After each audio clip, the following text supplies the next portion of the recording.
ஏற்கனவே தமிழகத்தில் வாரிசு அரசியல் இருக்கு அப்படின்னு சொல்லிட்டு எதிர்கட்சிகள் குற்றச்சாட்டை வச்சுருக்கும் இந்த நிலையில் துணை முதல்வர் பதவி என்பது உதயநிதி ஸ்டாலினுக்கு விரைவில் வழங்கப்பட இருக்கிறது அப்படின்னு ஒரு கருத்து வந்துட்டு இருக்கு. அந்த கருத்து அந்த ஏற்கனவே வச்ச குற்றச்சாட்டை நிரூபணம் செய்வது போல இருக்குமா? எப்படி அது? அவர் நீண்ட நாட்களாக பொது வாழ்க்கையில் ஈடுபட்டுக் கொண்டிருக்கின்றார். பல தேர்தல்களில் பணியாற்றியிருக்கின்றார். சட்டமன்ற உறுப்பினராக தேர்ந்தெடுக்கப்பட்டிருக்கின்றார். சட்டமன்ற உறுப்பினராக இருந்து அமைச்சராக தேர்ந்தெடுக்கப்பட்டு அந்த பணிகளையும் சிறப்பாக செய்து கொண்டிருக்கின்றார். எனவே இன்றைக்கு எங்களுடைய திராவிட முன்னேற்ற கழகத்தில் இருக்கக்கூடிய தொண்டர்களும் சரி, பொதுமக்களும் சரி, அவருடைய ஒரு தலைமையை விரும்புகின்றார்கள். எனவே அவருக்கு அந்த பொறுப்பு கொடுப்பதில் எந்த தவறும் இல்லை. அது எந்த சலசலப்பையும் ஏற்படுத்தாது. அரசியலில் அவர் ஒரு உழைப்புக்கு ஏற்றபடி பொறுப்புகள் வாரது இயல்பான ஒன்று. நம்முடைய மாண்புமிகு முதல்வர் அவர்கள் மிசா கொடுமையில் சிறையில் இருந்த காலம் தொட்டு இன்று வரை பொது வாழ்வில் தன்னை ஈடுபடுத்திக் கொண்டு அதன் மூலமாக தன்னை ஒரு தலைவராக நியமித்து ஒரு நிலைப்படுத்தி கொண்டார். அதை யாராவது கலைஞருடைய வாரிசு என்று சொன்னால் அதை ஏற்றுக்கிட முடியாது. அதே போல தான் இன்றைக்கு மாண்புமிகு நம்முடைய விளையாட்டுத்துறை அமைச்சர் அவர்களும் தன்னை முழுமையாக பொது வாழ்வில் ஈடுபடுத்தி பல்வேறு பணிகளை செய்து வருகின்றார். அந்த பணிகளுக்கு வரவேற்பும் ஆதரவும் இருக்கிறது. எனவே அவர் பொறுப்பேற்று பணியாற்றுவது எங்களுக்கெல்லாம் மகிழ்ச்சி தான். அதை நாங்கள் வரவேற்கின்றோம். அதிமுக 2026 தேர்தலுக்கு முன்னாடி ஒருங்கிணையும் அப்படின்னு ஓபிஎஸ் சொல்லியிருக்கிறாரு. இது 200+ டார்கெட்ல போயிட்டு இருக்கக்கூடிய திமுகவுக்கு ஏதாவது நெருக்கடி தருமா?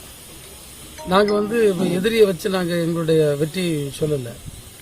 நாங்கள் செய்திருக்கக்கூடிய திட்டங்களை மக்கள் மத்தியில் நம்முடைய மாண்புமிகு முதல்வர்கள் இடம் பிடித்திருக்கக்கூடிய தன்மையை வைத்துத்தான் 200க்கு மேல் என்று சொல்லுகின்றமே தவிர எதிரியை வைத்து அல்ல. எனவே அது எந்த விதத்திலும் எங்களுடைய வெற்றியை பாதிக்காது. கடந்த தேர்தலில் தலித் மக்களின் பாதுகாப்பு உறுதி செய்யப்படும் அப்படின்னு நினைச்சுதான் நாங்கள் திமுகவுக்கு ஆதரவை கொடுத்தோம்.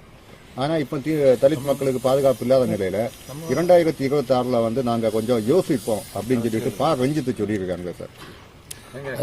தனிப்பட்ட நபர்களுக்கு தனிப்பட்ட கருத்துக்கள் இருக்கலாம். ஆனால் பொதுவாக இன்றைக்கு சமூக நீதி கொள்கைக்காக இல்லை என்றால் தமிழ்நாட்டில் வாழுகின்ற பிற்படுத்தப்பட்ட பட்டியலின சமூக மக்களுக்காக தொடர்ந்து குரல் கொடுத்துக் கொண்டிருக்கிற இயக்கம் திமுக என்பதை எல்லோரும் ஏற்றுக்கொண்டிருக்கின்றார்கள், ஒப்புக்கொண்டிருக்கின்றார்கள்.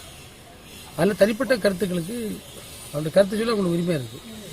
என்றைக்கும் அவருடைய நம்பிக்கை பெற்ற இயக்கமாக திமுக இருக்கிறது, இன்னும் இருக்கும். மின்சார கட்டண உயர்வு இன்னைக்கு பாமக போராட்டம் பண்ணிட்டு இருக்கு. இது நம்ம மின்கட்டணத்தை பற்றி பலரும் பேசியாச்சு. நம்ம மற்ற மாநிலங்களை ஒப்பிடுகின்ற நேரத்தில் எல்லா மாநிலங்களை விடையும் இங்கே குறைவு.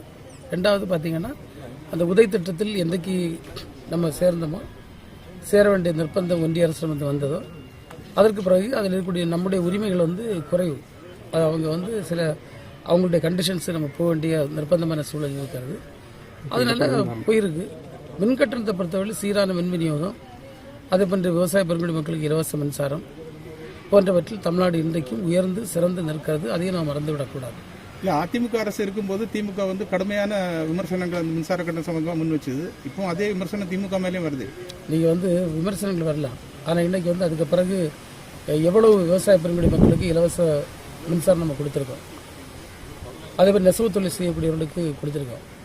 பல்வேறு தொழிலை செய்யக்கூடியவர்களுக்கு பல சலுகைகளும் புதிய மின் இணைப்புகளும் இலவச இணைப்புகள் போன்றவற்றை கொடுத்து தமிழ்நாட்டுடைய பொருளாதாரத்தை மேம்படுத்தியிருக்கிற முயற்சிகள் நாம் மேற்கொண்டு வருகின்றோம். அது அரசுடைய கடமை.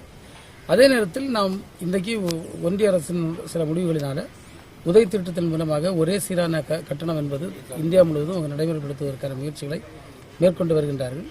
அதில் ஒரு கட்டமாக இங்கே நம்ம கொஞ்சம் பண்ண வேண்டிய சூழல் வந்திருக்கிறதே தவிர அது எந்த விதத்திலும் பொதுமக்களை கஷ்டப்படுத்த வேண்டும் என்ற எண்ணத்தோடு இல்லை.